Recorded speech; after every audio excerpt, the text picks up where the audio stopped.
Hello friend, तो आज हम लोग स्टार्ट कर रहे हैं फ्रिक्शन। तो एकदम सिंपल समझेंगे, उसके बाद कैलकुलेशन में ज़्यादा बेटर समझ में आएगा। तो फ्रिक्शन क्या है? तो एक ब्लॉक को एक सरफेस पे रखो, सरफेस है ग्राउंड है मान लो, या टेबल है, उस पर एक ब्लॉक को रखा, अपने फिंगर से ऐसे मारा, वेलोसिटी आई, ये मूव करना शुरू किया, लेकिन कुछ समय बाद रुक जाता है। हाँ, कुछ समय बाद ब्लॉक रुक जाता है। क्यों रुक जाता है यार? रुका, इसका मतलब इसकी वेलोसिटी कम हो रही है। वेलोसिटी कम तब होती है जब रिटार्डेशन आता है। रिटार्डेशन कब आएगा? जब फोर्स लगेगा। इसका मतलब इस ब्लॉक पे कोई ना कोई तो फोर्स होगा जो इस वेलोसिटी के अपोजिट काम कर रहा होगा।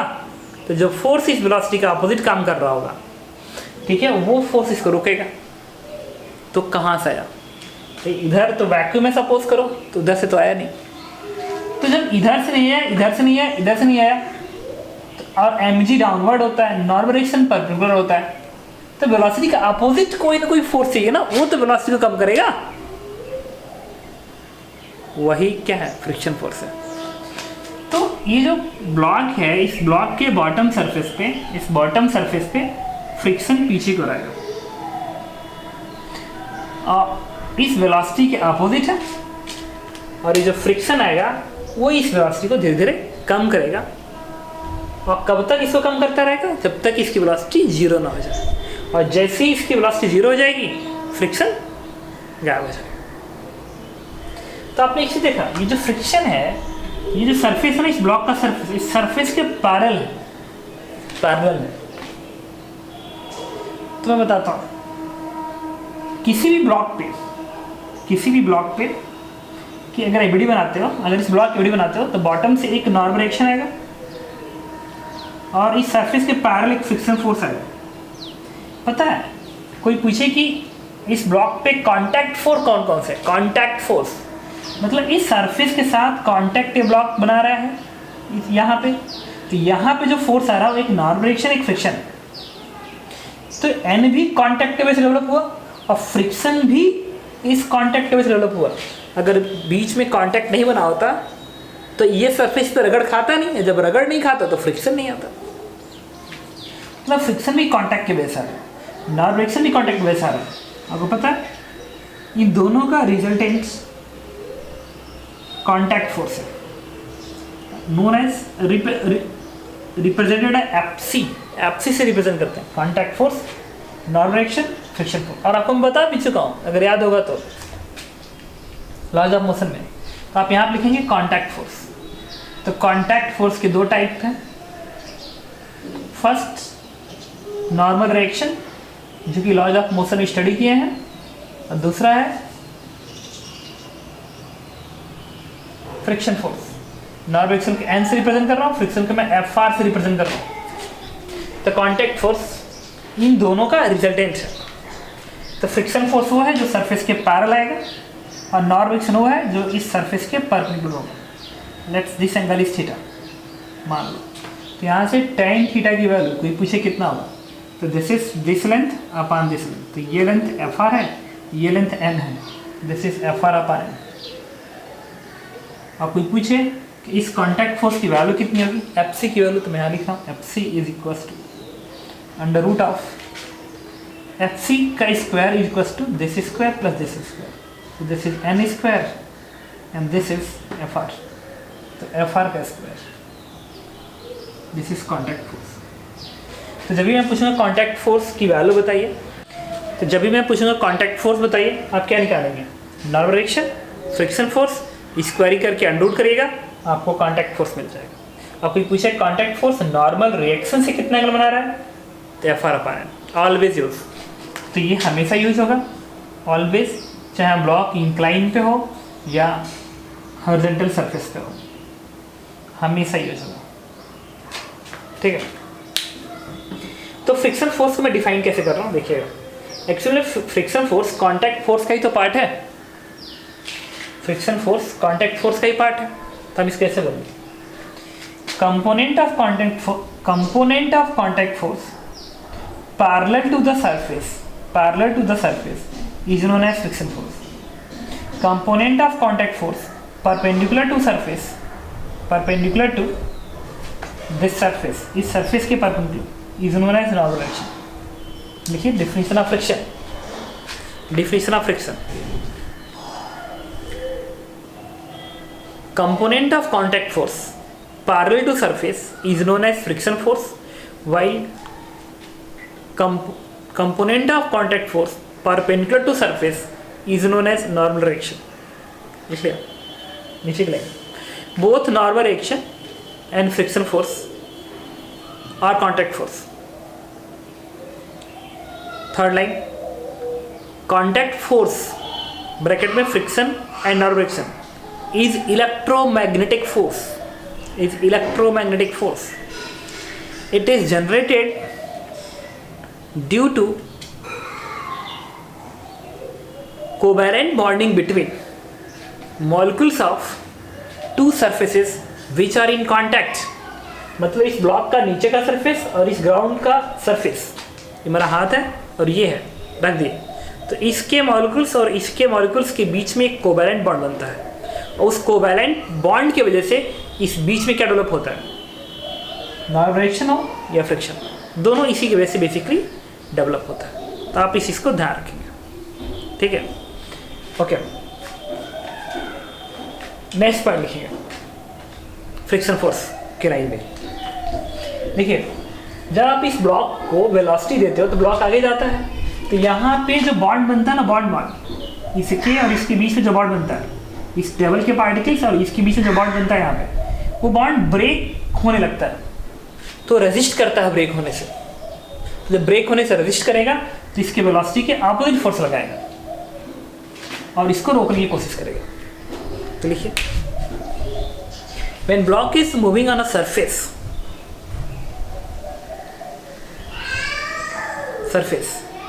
the bond between molecules of two surface is resist to relative motion. resist oppose करता है relative motion का. relative motion मतलब ये तेज भाग रहा है, धीमा भाग रहा है, relative oppose to relative motion, and because of this resist friction force develop. या ऐसे लिख लो, this resist force is also known as friction force. ठीक है, ओके. तो नेक्स्ट लाइन और हम बात करेंगे फ्रिक्शन पे. वो बात ही करेंगे एक्चुअल में क्या होता है कि कोई भी सरफेस जो होता है ना, सरफेस किसी ब्लॉक का जो सरफेस होता है वो एग्जैक्टली ऐसे नहीं होता है. अगर इसको माइक्रोस्कोप से देखो ना, माइक्रोस्कोप से, तो आपको ये जो सरफेस नज़र आएगा, सरफेस वो कुछ ऐसे नज़र आएगा, कुछ ऐसे, कुछ इस तरीके से नज़र आएगा. सिमिलरली जब आप इस ग्राउंड को माइक्रोस्कोप से देखोगे तो भी सरफेस आपको ऐसे नज़र आएगा, इस तरीके से इरेगुलर नजर आएगा, इरेगुलर. तो जब इसको इसके पास लाएंगे, जब रखोगे इसके पास, तो तुम कल्पना करके देखो, जब ऐसे रखोगे तो एक्चुअल में कितने पॉइंट कांटेक्ट बना रहा है, ये इसके साथ, ये इसके साथ, ये इसके साथ, ये इसके साथ. ये जो कांटेक्ट बन रहा है ना, वो एरिया एक्चुअल में फ्रिक्शन फोर्स के लिए रिस्पॉन्सिबल है. एक्चुअल कांटेक्ट एरिया है ये. यहाँ पे तो गैप है ना, बीच में गैप आ गया. अगर बीच में गैप आ गया तो उसके वजह से थोड़ी बॉन्ड बन रहा है, तो उसकी वजह से फ्रिक्शन डेवलप नहीं हो रहा है. तो फ्रिक्शन जो एक्चुअल दो मॉलिक्यूल्स आपस में आए हैं उसके एरिया पे डिपेंड करता है. हम उसको बोलते हैं माइक्रोस्कोपिक एरिया. दो एरिया होते हैं, मैक्रोस्कोपिक, माइक्रोस्कोपिक. मैक्रो का मतलब क्या है? मैक्रो का मतलब ये है, ठीक है, कि अब मैक्रो का मतलब ये है कि इस ब्लॉक को, ये पूरा का पूरा एरिया मैक्रो है जो आंखों से दिखाई दे रहा है. अब माइक्रो क्या है? वो एरिया जो एक्चुअल में नीचे वाले सरफेस से कांटेक्ट बना रहा है, वो वाला एरिया है. अब फ्रिक्शन फोर्स माइक्रोस्कोपिक एरिया पर डिपेंड करता है. तो लिखिए इस लाइन को, friction force depend on microscopic contact area of two surfaces. Okay, it will not depend on macroscopic contact area. Got it? इसीलिए कहा जाता है, बट ये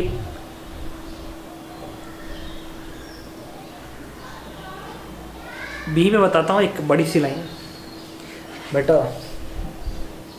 ऐसा क्वेश्चंस कभी पूछे नहीं जाते, बट सुनो क्या है. अगर इस सरफेस को एकदम परफेक्टली स्मूथ कर दिया था, स्मूथ परफेक्टली स्मूथ कर दिया जाए तो बहुत सारे पार्टिकल्स आपस में कांटेक्ट बना देंगे, तो फ्रिक्शन फोर्स इन्फाइनाइटली लार्ज हो जाता है, उसको बोलते हैं वेल्डेड जैसा हो गया, तो उसे खींचना ना मुश्किल हो जाता है। तो एक और बात मैं बता रहा हूँ, देखिए तो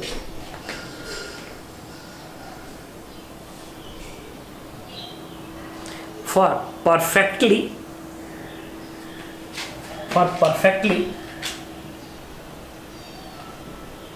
smooth surface फ्रिक्शन कोफिशिएंट को म्यू से रिप्रेजेंट करेंगे, approaches infinity.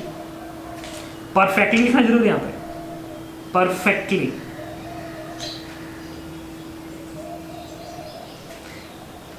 Infinity.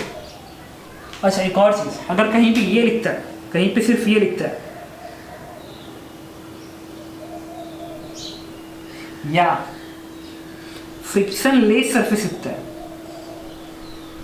Friction less surface लिखता है, तो फ्रिक्शन कोफिशिएंट आप 0 बोलेंगे। अच्छा इसको फ्रिक्शन कोफिशिएंट बोलेंगे, अभी बताऊंगा। Friction coefficient perfectly smooth surface होगा तो इन्फिनिटी, लेकिन सिर्फ ऐसे लिखेगा ऐसे तो आप 0 मानेंगे। ठीक है, इस तरह के केसेस हम मानते हैं कि ये जो सरफेस है वो बहुत ही कम कांटेक्ट बना रहा है, ये माना जाता है। मतलब ये बोलने का तरीका है कि कहीं भी अगर ऐसा लिखा हुआ है तो फ्रिक्शन कोफिशिएंट 0, और कहीं भी अगर ऐसा लिखा हुआ है तो इन्फिनिटी। इसको एक्सपेरिमेंट में आप समझ सकते हैं कैसे, जैसे कि एक सपोज करो एक सरफेस ले लो, उस पर एक ब्लॉक ऐसे रख दो, तो देखो रुका रहेगा, नहीं भागेगा, रुका हुआ है, मतलब फ्रिक्शन कोफिशिएंट थोड़ा सा ज़्यादा है यहाँ पे। लेकिन इसी पे तुम पाउडर लगा दो, पाउडर लगा दो, रखो, सरक जाता है, फ्रिक्शन घट गया। मतलब तुम क्या कर रहे हो, अगर स्मूथ कर रहे हो तो फ्रिक्शन घट रहा है। तो फॉर स्मूथ सरफेस या friction less surface friction coefficient is 0, but कोई परफेक्टली स्मूथ सरफेस इन्फिनिटी। ये कैसे? ये ऐसे हो सकता है कि तुम एक क्या करो,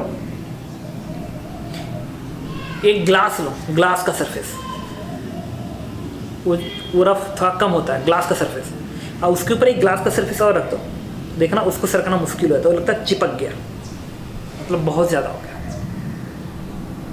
तो ये ऑब्जर्वेशन है, तो फिसलना एक दूसरे पे जितना मुश्किल है फ्रिक्शन कोफिशिएंट उतना ही ज़्यादा है। ओके चलिए, अभी के लिए आप बस इस 2 पॉइंट्स को याद रखिए, इसे और इसे। बट ये वाला चीज़ रेयरली पूछेगा, आज तक कभी पूछा नहीं है, इसलिए आपके सामने जब भी ऐसा लिखा होगा आप फ्रिक्शन कोफिशिएंट क्या बोलेंगे? 0। जब भी ऐसा लिखा होगा फ्रिक्शन कोफिशिएंट आप क्या बोलेंगे? 0। Got it? ओके, तो हम लोग पढ़ रहे हैं टाइप ऑफ फ्रिक्शन। तो फ्रिक्शन के 2 टाइप होता है, काइनेटिक फ्रिक्शन, स्टैटिक फ्रिक्शन। ठीक है, तो सबसे पहले स्टडी करेंगे काइनेटिक फ्रिक्शन। तो लिखिए काइनेटिक फ्रिक्शन। तो काइनेटिक फ्रिक्शन को हम रिप्रेजेंट करते हैं Fk से, स्टैटिक फ्रिक्शन को Fs से। काइनेटिक फ्रिक्शन Fk ये क्या है? जैसे कि मान लो एक ब्लॉक ये है,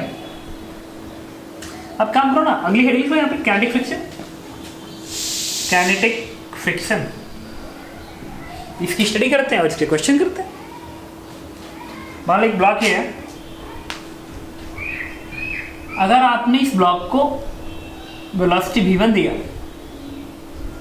अरे आगे कर जा रहा है, तो ये तो ग्राउंड है, सपोज करो ग्राउंड है, तो ग्राउंड का सरफेस रेस्ट में है और इसके पास वेलोसिटी है।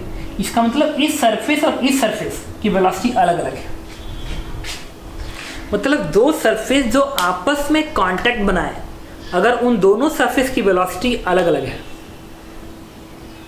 वेलोसिटी अलग, वेलोसिटी मतलब वेलोसिटी अलग, अगर इसकी वेलोसिटी कुछ और है, इसकी कुछ और है,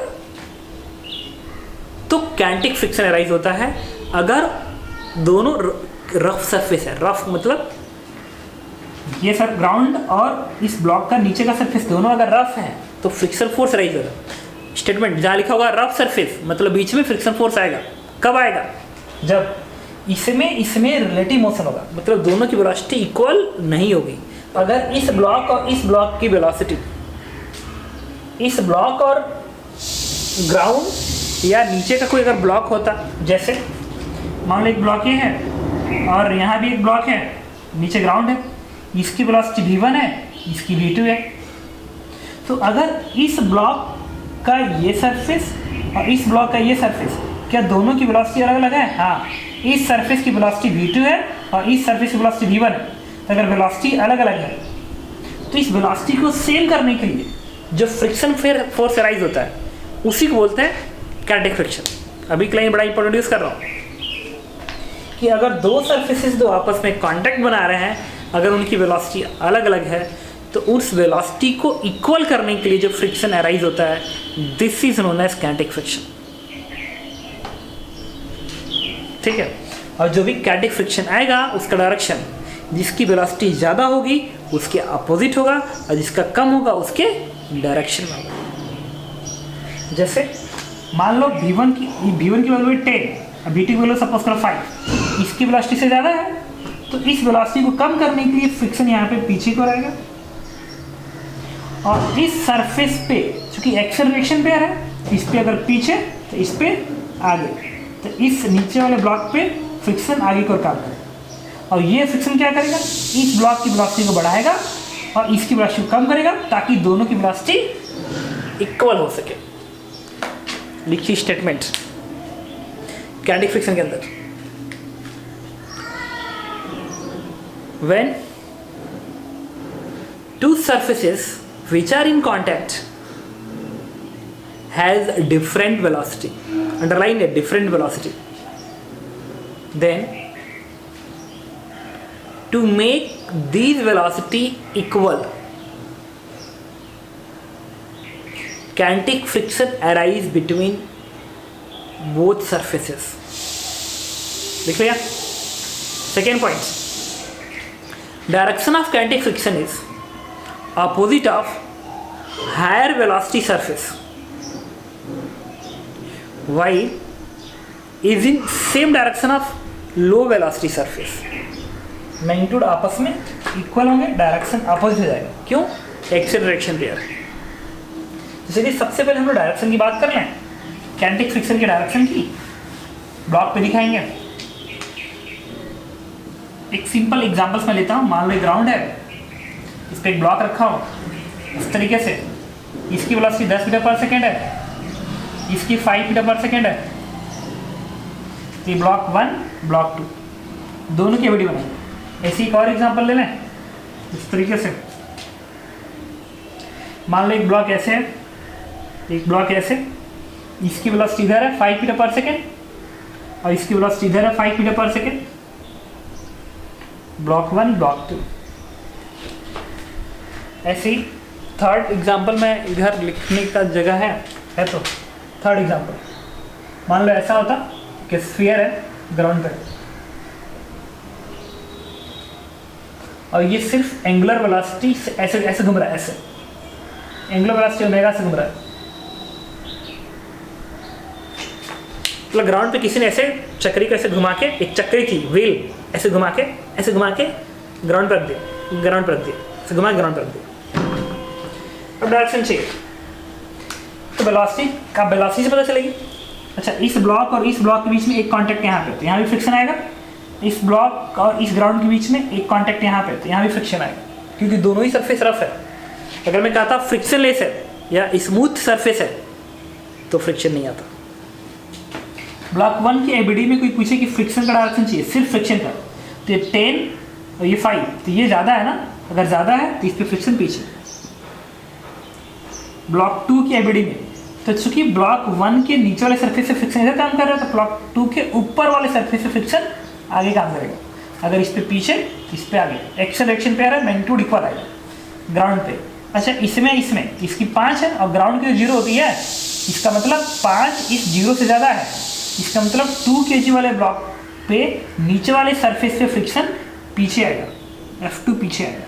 क्यों? क्योंकि 2 kg वाले अब यहाँ के कॉन्टैक्ट में इसकी वेलोसिटी 5 है, इसकी 0 है, इसका ज़्यादा है तो इस पर फ्रिक्शन पीछे आएगा और वही ग्राउंड पे आगे। अगर ग्राउंड की वीडियो बनाते तो फ्रिक्शन आगे दिखाते, F2 एकदम इक्वल करते।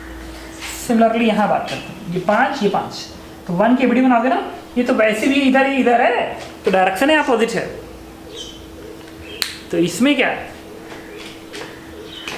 इसको 5 मान लो, इसको -5 मान लो, तो ये ज़्यादा है इससे, अभी समझ में आएगा। ये 5 है तो इस वाली सरफेस से फ्रिक्शन पीछे काम करेगा, मान लो F डैश है, और 2 kg वाले ऊपर वाले सरफेस पे अगर ये BD बनाओगे,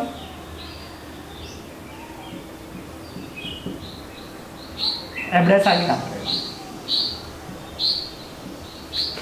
2 kg वाले के ऊपर वाले सरफेस पे F डैश आगे, और 2 kg के नीचे वाले सरफेस पे यहाँ पे कि 5 इधर है और ग्राउंड का 0 है, तो 0 कम होता है 5 से, तो नीचे वाले पे इधर F डबल डैश, और यही अगर ग्राउंड के BD बनाओगे F डबल डैश पीछे है ना। देखो तो इसमें इससे मत सोचो, डायरेक्ट से देख लो, ये 5 ये -5, ये कम ये ज़्यादा, तो इस पे पीछे इस पे आगे, इधर आगे सर वो इसको कर दो, इसको बोल दो -5, इसको +5, तो अगर इसको +5 बोलोगे तो इस 2 वाले पे इधर और -5 वाले पे इधर, वही है अभी भी नहीं फर्क पड़ता। सिमिलरली यहाँ पे बात करते हैं, ये ऐसे घूम रहा है ना, तो ये पॉइंट इधर जाना चाहेगा, ये पॉइंट पीछे जाना चाहता है। अगर ये ऐसे घूम रहा है, ऐसे घूम रहा है, तो मेरा हाथ इधर जा रहा है ना, तो ये पॉइंट अगर इधर जाना चाहता है, इससे फ्रिक्शन आगे, और वही अगर कुछ पीछे ग्राउंड पे तो फ्रिक्शन पीछे।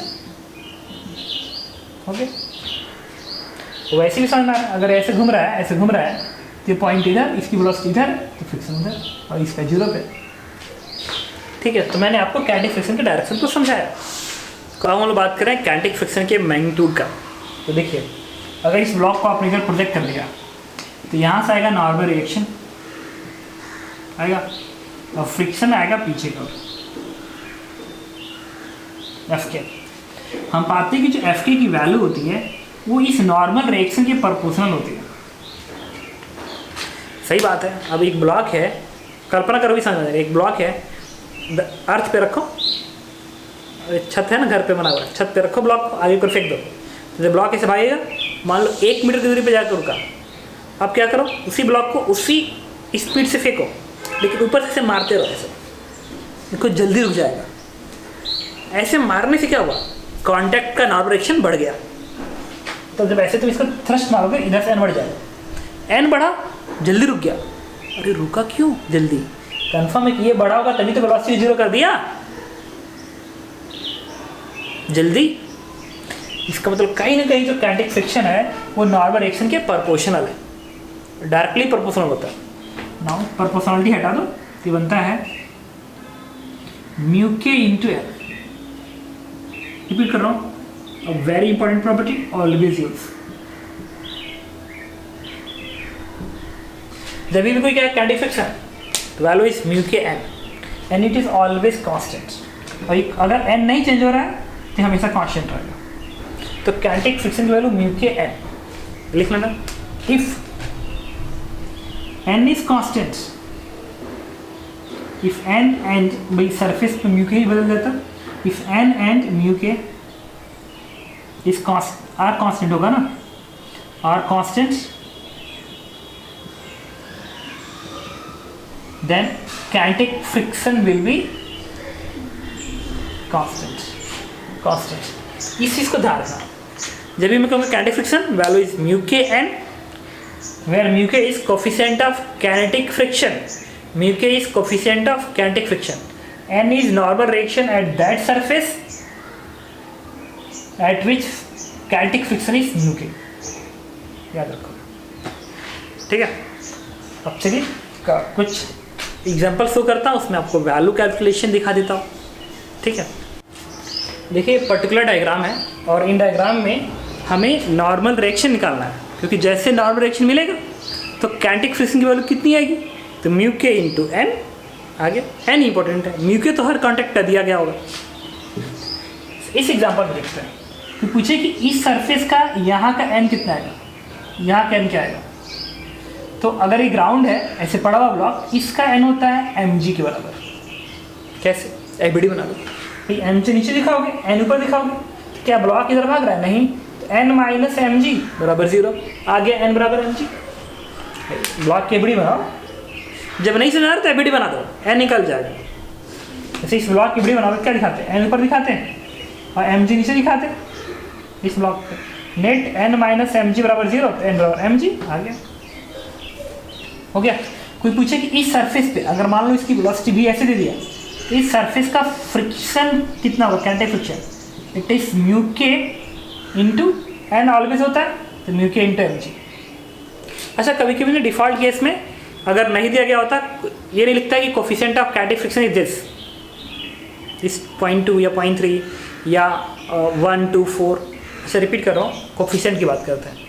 काइनेटिक फ्रिक्शन कोफिशिएंट जो होता है वो 0 और इन्फिनिटी के बीच में कुछ भी हो सकता है। या आप अलग से लिख लेना, म्यू की जो वैल्यू होती है, चाहे वो म्यू के हो चाहे जो भी हो, इन्फिनिटी और 0 के बीच में कुछ भी हो सकती है ऑलवेज। इन्फिनिटी तब आता है फॉर वेल्डेड सरफेस या परफेक्टली स्मूथ सरफेस, ठीक है। तो म्यू के एम जी काइनेटिक फ्रिक्शन की वैल्यू आ गई। कभी कभी क्वेश्चन में ना कहेगा कि coefficient of friction is mu, तो डिफ़ॉल्ट केस में म्यू के म्यू मान लेना। जब नहीं दिया हुआ है, इसका मतलब कहना चाहता है ठीक है म्यू के भी म्यू ही है, ये नहीं सर म्यू के नहीं दिया है, अरे कोफिशिएंट ऑफ फ्रिक्शन इज 0.2 लिख दिया, तो म्यू के को भी 0.2 मान लेना। लिख दिया कोफिशिएंट ऑफ फ्रिक्शन इज 4, तो म्यू के को भी 4 मान लेना। चलो अब इस सरफेस की बात करते हैं, इस सरफेस का एन की बात करते हैं। अगर एबीडी बनाओगे तो एन ऊपर कर दिखाओगे, एम जी नीचे कर दिखाओगे।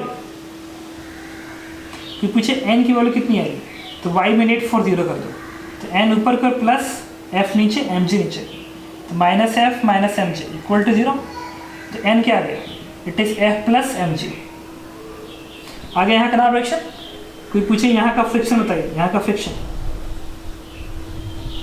यहाँ का फ्रिक्शन क्या आएगा, एफ के, it is mu K into N, और एन उठा के रख दो। ये तो ऑब्वियस भी है भाई, अगर इस ब्लॉक को कोई ऐसे धक्का मारेगा और एम जी भी नीचे है, तो यहाँ का नाम रिएक्शन इस एफ और इस एम जी को जोड़ के आना चाहिए, नहीं ऐसे धक्का मार रहा, एम जी भी नीचे एफ भी नीचे, तो यहाँ का एन इन दोनों का सम आ रहा म्यू के एन। ओके, अब बात करते हैं यहाँ पे। अच्छा, ये बड़ा इंपॉर्टेंट है, याद रखना। एक ब्लॉक होगा, सीधे मैं लिखूंगा म्यू के एम जी या म्यू एम जी। यहाँ की बात करते हैं, यहाँ का नॉर्मल रिएक्शन मान लो एन है, इस एम जी का कंपोनेंट इधर वाला क्या बनता है, एम जी कॉस थीटा बनता है, इधर वाला बनता है एम जी साइन थीटा। इधर फोर्स बैलेंस करेंगे, क्या मिलेगा, एन माइनस एम जी कॉस थीटा बराबर 0। एन क्या आ गया, एम जी कॉस थीटा। और यहाँ पे फ्रिक्शन कोफिशिएंट काइनेटिक फ्रिक्शन पीछे लगेगा अगर ब्लॉक ऐसे भागता है तो पूछे एफ के की value, it is mu K into N place कर दो, एफ के क्या आ गया, म्यू के एम जी कॉस थीटा। तो इंक्लाइन प्लेन पे म्यू के एम जी कॉस थीटा या mu M G cos theta, horizontal surface पे सिर्फ म्यू एम जी या म्यू के एम जी। और अगर ऐसा है तब तो खैर सीखना ही है। यहाँ की बात करते हैं, यहाँ पे दो सरफेस, एक ये एक ये।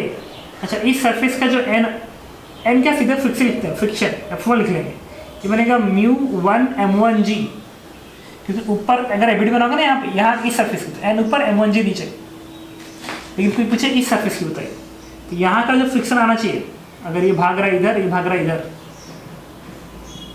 तो यहाँ का जो फ्रिक्शन आना चाहिए, इस सरफेस का कोफिशिएंट ऑफ फ्रिक्शन म्यू के और यहाँ का नॉर्मल फ्रिक्शन दोनों के वेट से आएगा, it is M1 plus M2 into g. तो नीचे का mu into total mass into g, इसके ऊपर का म्यू इंटू ऊपर का total mass into g. A B D से समझ में आ जाएगा, अगर बनाओगे एबीडी तो पता चलेगा कि यहाँ का नॉर्मल डायरेक्शन M1 जी है और यहाँ का normal direction M1 plus M2 जी है।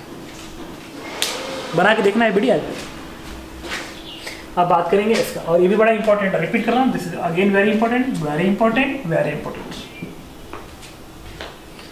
इसकी बात करते हैं।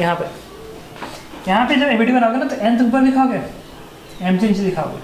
तो ग्राउंड फ्रेम में चूंकि लिफ्ट ऊपर कर जा रहा है, तो ब्लॉक ऊपर कर जाएगा, तो क्या लिखोगे, एन माइनस एम जी बराबर मास इंटू ए, क्योंकि ब्लॉक भी ऊपर को एक्सेलरेट हो रहा है। तो यहाँ से एन की वैल्यू क्या आ जाएगी, it is m g plus a, g plus a. तो ऐसे ही आ गया, एन बराबर क्या, एम इंटू जी फैक्टर, कि अगर लिफ्ट ऊपर जा रही है तो जी प्लस ए और नीचे जा रही है तो जी माइनस ए। और फिर पूछे यहाँ का फ्रिक्शन कितना आएगा, फ्रिक्शन क्या आएगा, म्यू इंटू एन, और एन क्या होगा, M into G factor. Okay, तो ये डायग्राम्स आप याद रखे रहेंगे। ठीक है, कि कभी मैं अगर आपसे पूछता हूँ कि फ्रिक्शन की वैल्यू कितनी होनी चाहिए वहाँ पे लिखने के लिए, तो आप ऐसे डायरेक्ट लिखेंगे और एक कॉपी में मेंशन होना चाहिए। बात समझ आ रहा क्या कर रहा हूँ? याद रखना कि यहाँ का फ्रिक्शन म्यू m1g, यहाँ का friction mu total mass into g, यहाँ का फ्रिक्शन म्यू mg, यहाँ का friction mu mg cos theta, यहाँ का फ्रिक्शन म्यू इंटू एन, और एन क्या आएगा एफ प्लस एम जी, यहाँ का friction mu into m g effective. तो इंपॉर्टेंट ब्रेक का जो मार्क कर रहा हूँ आप याद करना, इसे और ये भी इंपॉर्टेंट है, ध्यान रखना। ये तो इसको तो कोई ज़रूरी नहीं है क्योंकि ये तो एफबीडी बना के हम सॉल्व करेंगे जब भी समझाएंगे। ओके, चलिए अब कुछ क्वेश्चन अटेंड करते हैं। तो इस क्वेश्चन में क्या रही है, एक ब्लॉक है जिसका मास m है, 10 मीटर पर सेकेंड से मैंने आगे को प्रोजेक्ट किया है, फ्रिक्शन कोफिशिएंट 0.2 है, find time to stop. Second question distance travel before stop. Okay, चलिए क्वेश्चन सॉल्व करते हैं। क्वेश्चन सॉल्व करने के लिए हम ब्लॉक की एबीडी बनाएंगे, इसका एक्सेलरेशन निकालेंगे, ठीक है, क्योंकि जब तक एक्सेलरेशन नहीं निकलेगा तब तक आप काइनेमेटिक्स के फॉर्मूले नहीं अप्लाई कर पाएंगे। यूज करो, इस ब्लॉक की एबीडी बनाओ, नॉर्मल एक्शन ऊपर दिखाएंगे, mg नीचे दिखाएंगे, क्योंकि वेलोसिटी आगे की ओर है तो फ्रिक्शन पीछे की ओर काम करेगा। अब फ्रिक्शन की जो वैल्यू होगी वो कुछ और नहीं म्यू इंटू एन होती है, म्यू इंटू एन होगी, और एन कुछ और नहीं mg के बराबर है। यही तो केस था जब एन mg आया था। इसका मतलब जो फ्रिक्शन फोर्स है वो बराबर है mu into N is mg, N is mg। Friction coefficient क्या है 0.2, मास m है इंटू जी। अब इस ब्लॉक पे x के डायरेक्शन में फोर्स के नाम पे सिर्फ ये है, x के डायरेक्शन में नेट फोर्स बराबर मास इंटू एक्सेलरेशन लिख सकता हूँ। x के डायरेक्शन में इस ब्लॉक पे नेट फोर्स, x के डायरेक्शन नेट फोर्स क्या सिर्फ यही है ना, यही। तो x के डायरेक्शन नेट फोर्स बराबर मास इंटू ए, m से m कट गया, इस एक वैल्यू क्या है इट इज 0.2 g। तो g 10 लिख दो तो 2 मीटर पर सेकेंड स्क्वायर। इसका मतलब इस ब्लॉक का acceleration 2 metre per second square है, बट किस डायरेक्शन में? इस डायरेक्शन में, इधर है, जबकि वेलोसिटी इधर है। मतलब आपके सामने क्वेश्चन ऐसा बन गया जिसमें एक ब्लॉक है जिसकी वेलोसिटी 10 मीटर पर सेकेंड है और एक्सेलरेशन पीछे को है इतने का, कितने टाइम में रुकेगा? तो कांस्टेंट एक्सेलरेशन है। तो कांस्टेंट एक्सेलरेशन में काइनेमेटिक्स में जितना आप पढ़े थे यहाँ पे सब अप्लाई कर सकते हैं। तो देखिए फाइनल वेलोसिटी 0 होगी ना, तो v बराबर u प्लस ए टी, तो v is 0, u initial 10, acceleration पीछे को -2 का इंटू टाइम, इससे टाइम क्या आ गया इट इज 5 सेकेंड। अब पता करना है distance travel before comes in rest. तो फाइनल वेलोसिटी का square equals to initial velocity 10 का स्क्वायर प्लस 2as, और एक किसके बराबर है -2 into displacement s, it is 25 metre. इसका मतलब ये जो ब्लॉक है 25 मीटर की दूरी तय करके रुक जाए। और दूसरा कितना समय लगेगा 5 सेकेंड। तो जब भी ऐसे क्वेश्चन आएंगे आप क्या करेंगे, फ्रिक्शन निकाल लेंगे म्यू mg से। अच्छा एक चीज़ तो मैं आपको भी बता दूँ, फ्रिक्शन के चैप्टर में हम कहीं भी रहेंगे, क्वेश्चन अगर सॉल्व करना है चाहे वो कैंटिक हो स्टैटिक हो, सबसे पहले फ्रिक्शन की मैक्सिमम वैल्यू आप लिख लीजिए। कैंटिक फ्रिक्शन है तो उसकी वैल्यू लिख लीजिए, स्टैटिक है तो उसकी लिमिटिंग वैल्यू, जब भी पढ़ाऊँगा ठीक है लिमिटिंग वैल्यू क्या होती है उसको लिख लीजिए। क्वेश्चन की हैंडलिंग ईजी हो जाती है। इसको लिखो तो स्टेटमेंट की तरह से, for handling of friction problem, first of all find kinetic friction value and limiting value of static friction, and then think whatever you want to think. Okay, चलिए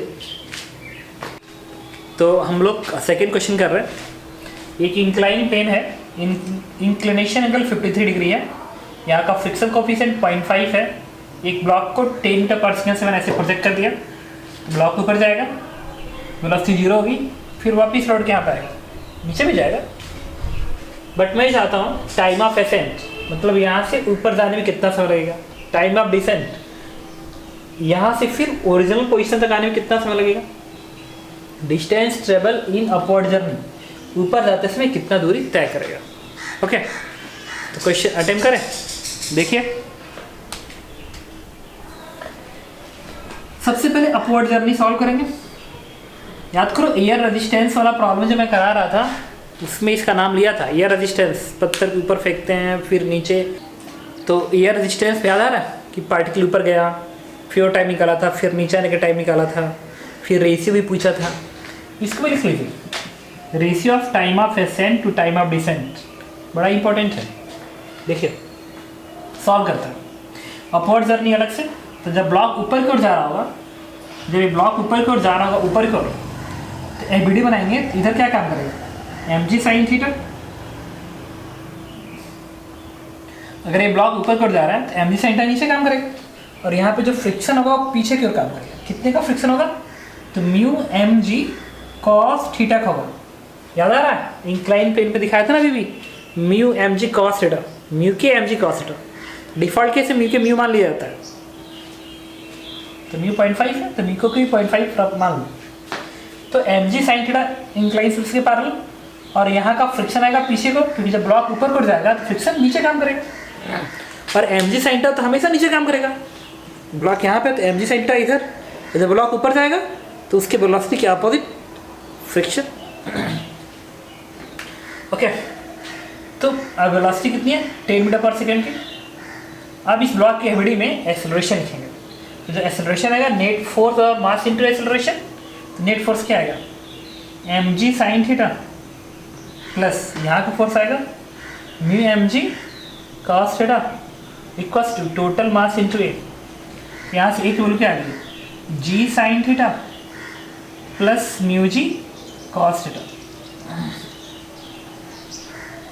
अपवर्ड, कई बार तो बच्चे इसको ना लर्न भी कर लेते हैं कि, क्योंकि फ्रिक्वेंटली आज क्वेश्चनों में से आते हैं आंसर, बहुत अक्सर क्वेश्चन पूछता है कि ब्लॉक ऊपर को जा रहा है तो नीचे को एक्सेलरेशन, तो g sine theta plus mu ji cos theta. Time of ये एसेंट जर्नी का है, एसेंट जर्नी का एक्सेलरेशन। अब इसकी वैल्यू निकालेंगे तो ए की वैल्यू क्या आएगी? जी की जगह पे 10 और साइन थीटा जगह पे 53 डिग्री, 53 प्लेस करोगे बनेगा 4/5। म्यू कितना है? 0.5। जी कितना है? 10 and cos theta, cos theta 53 पे 3/5 बनेगा, तो 5 में 10 8, यहाँ से आएगा 8, यहाँ से 5 से 5 कटेगा, यहाँ से आएगा 3।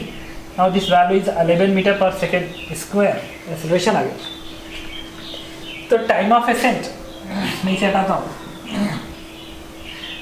टाइम ऑफ एसेंट के लिए फाइनल वेलोसिटी क्या होगी? 0। फिर ये ब्लॉक लौटेगा, यहाँ वेलोसिटी 0, तो final velocity 0 equals to initial velocity 11। v बराबर u प्लस 80, और a कितना होगा? -11।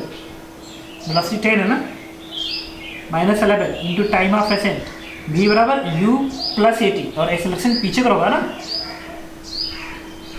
अपवर्ड जर्नी में एक्सेलरेशन पीछे है, ये पार्टिकल ऊपर जा रहा है ना, तो एम जी साइन थीटा इधर, फ्रिक्शन भी इधर, तो एक्सेलरेशन नीचे। चलो माइनस है। टाइम ऑफ एसेंट कितना आ गया? It is 10/11 and this is answer. तो आपने टाइम ऑफ एसेंट निकाल लिया, दिस इज 10/11। अब टाइम ऑफ डिसेंट पता करना है, तो टाइम ऑफ डिसेंट यहाँ से यहाँ तक आने का टाइम तभी निकाल सकते हो जब आपको ये दूरी मिल जाए, कितना दूरी ऊपर तय करेगा। हम क्या करेंगे? इस दूरी को निकालने के लिए फाइनल वेलोसिटी 0 का square equals to initial velocity का square -2a into x. X को क्या है? It is 100/11, it is 50/11 metre. तो अपवर्ड ने कितना डिस्टेंस कवर किया? 50/11। आंसर मिल गया 50/11। अब टाइम ऑफ डिसेंट, वापिस आने का टाइम, तो इसके लिए आपको डाउनवर्ड जर्नी सॉल्व करना पड़ेगा।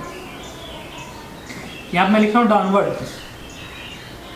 तो जब डाउनवर्ड जर्नी सॉल्व करोगे तो ब्लॉक ऐसे है, ब्लॉक आ रहा है नीचे को ना, तो एम जी साइन थीटा तो नीचे ही काम करेगा। लेकिन जब ब्लॉक नीचे को भाग रहा होगा, ऊपर जाने के बाद जब नीचे को लौट रहा होगा, ऐसे लौट रहा होगा, तो तो फ्रिक्शन तो इस सरफेस से पीछे लगेगा क्योंकि फ्रिक्शन वेलोसिटी के अपोजिट होता है। और ये फ्रिक्शन कितना होगा, ये होगा mu M G cos theta. जब ब्लॉक नीचे को आ रहा होगा mu M G cos theta, ये फ्रिक्शन वेलोसिटी का अपोजिट होता है, तो ब्लॉक नीचे को आएगा, वेलोसिटी ऊपर। आपको कुछ इसका एक्सेलरेशन बताइए। इस डायरेक्शन में वेलोसिटी है और इसी डायरेक्शन का अगर एक्सेलरेशन निकालना हो तो इसमें से घटा दें, तो M G sine theta minus mu M G cos theta is equal to mass into a. इससे एम से एम कट गया, सॉरी, इससे ए इक्वल क्या आ गया, जी साइन थीटा माइनस म्यू जी कॉस थीटा आ गया इतना। अच्छा ये ना, ये रिटार्डेशन अपवर्ड जर्नी का रिटार्डेशन, ये रिटार्डेशन। और ये देखिए ये भी एकदम यही है, बस बीच में माइनस साइन आ गया। तो मैं यहाँ पे एक और फॉर्मूला लिख सकता हूँ, बच्चे इसको भी याद रखते हैं, it is G sine theta minus mu ji cos theta. और ये कहाँ का है, डाउनवर्ड जर्नी का है, बट ये क्या है, एक्सेलरेशन है, ये वेलोसिटी के डायरेक्शन में आएगा। क्योंकि जब ये ऐसे आ रहा होगा तो वेलोसिटी भी इधर, एक्सेलरेशन भी इधर, क्योंकि इसमें से घटाएं, इसमें से घटाओगे तो एक्सेलरेशन क्या आएगा, क्योंकि नेट फोर्स आप नीचे कर मान रहे हो। ठीक है, तो ये डाउनवर्ड जर्नी का एक्सेलरेशन या अपवर्ड जर्नी का रिटार्डेशन। आप इस चीज़ को चाहो तो याद कर सकते हो इंक्लाइन प्लेन के केस में, क्योंकि मेंस में एडवांस में भी फ्रीक्वेंटली आस्क्ड क्वेश्चन है। आपको क्या पता करना है, डाउनवर्ड जर्नी में आने में कितना समय लगेगा यहाँ से यहाँ तक। तो डिस्प्लेसमेंट एस पता है, एक्स पता है, एक्स बराबर u t plus half a t square, x बराबर। और डाउनवर्ड जर्नी में इनिशियल वेलोसिटी जीरो हो गई, u t zero plus half, और एक्सेलरेशन ये ना क्या लिखेंगे, g sine theta minus mu जी cos theta into t square. ये काम करो ना, इसको पता ही कर लो, इसके बाद लगाएंगे इसकी वैल्यू। तो ये क्या आएगा, जी 10 और sine theta 53, it is 4/5 minus mu कितना 0.5, जी cos theta is 53, it is 3/5। ये 8 आएगा, यहाँ से 3 आएगा, दिस वैल्यू इज 5। इसका मतलब 5 हो गया डाउनवर्ड जर्नी का एक्सेलरेशन 5। डिस्प्लेसमेंट x कितना है 50/11, तो x बराबर u t plus half D square. तो डाउनवर्ड जर्नी का इनिशियल वेलोसिटी 0 है, प्लस हाफ ये इंटू टी स्क्वायर। तो यहाँ से t की वैल्यू हो जाएगी, यहाँ से 5, 10, 20, 20/11 का अंडर रूट, 20/11 का अंडर रूट ना।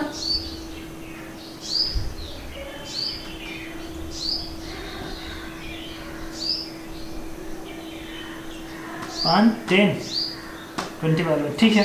तो ये डाउनवर्ड जर्नी का टाइम ऑफ फ्लाइट है, मतलब ये टाइम ऑफ डिसेंट जो है वो अंडर रूट ऑफ 20/11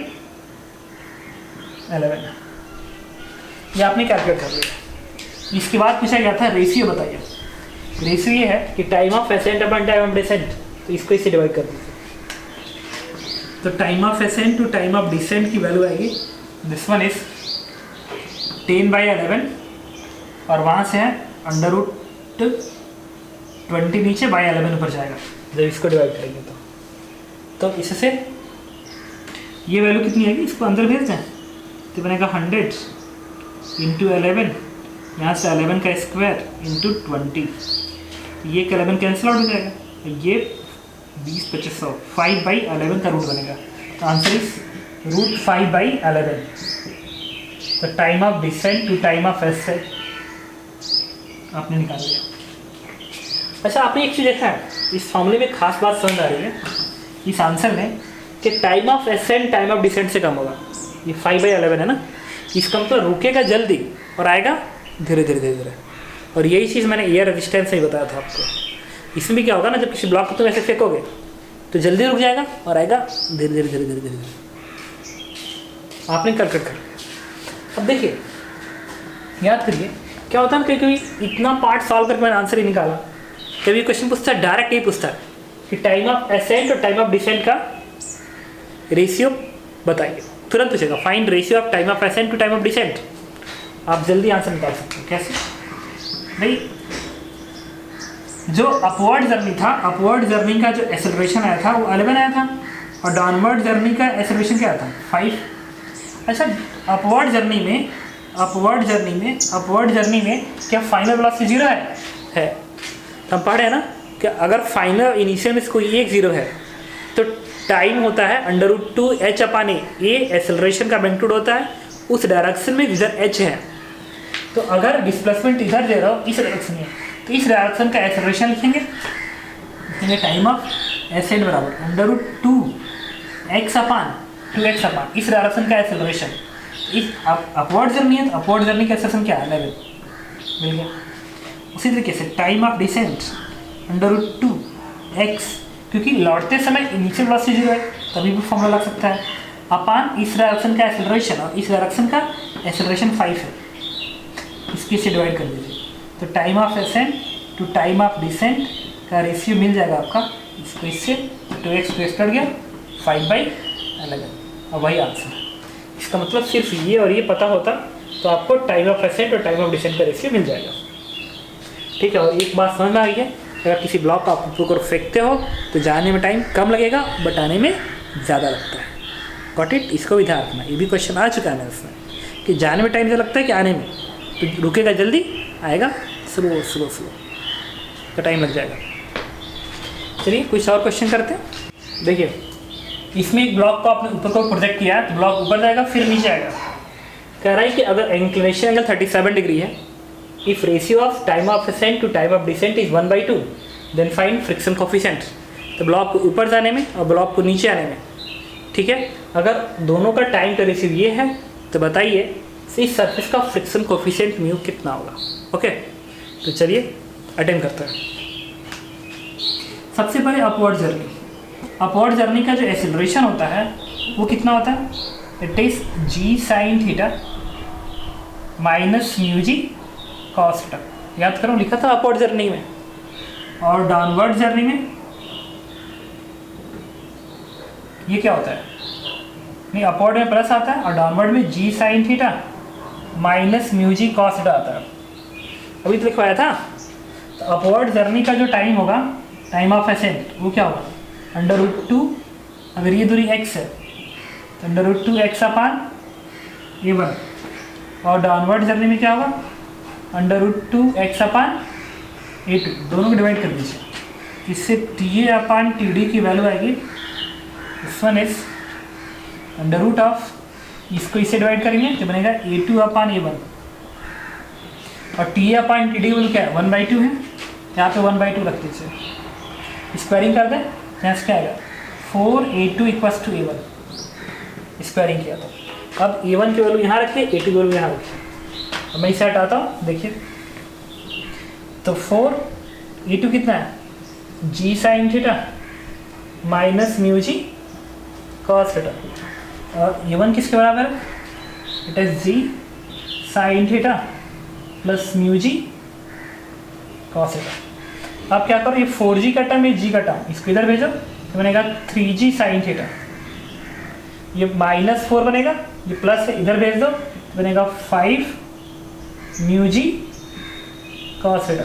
g से g कट गया, इससे म्यू की जो वैल्यू आएगी, दिस वन इज 3/5, cos इधर भेज दो, is tan theta, and this is answer 3/5 tan theta. और थीटा 37 डिग्री उठा के प्लेस करो तो म्यू का क्या आएगा 3/5, और tan 37 डिग्री इज 37 इज 3/4, तो आंसर इज 9/20।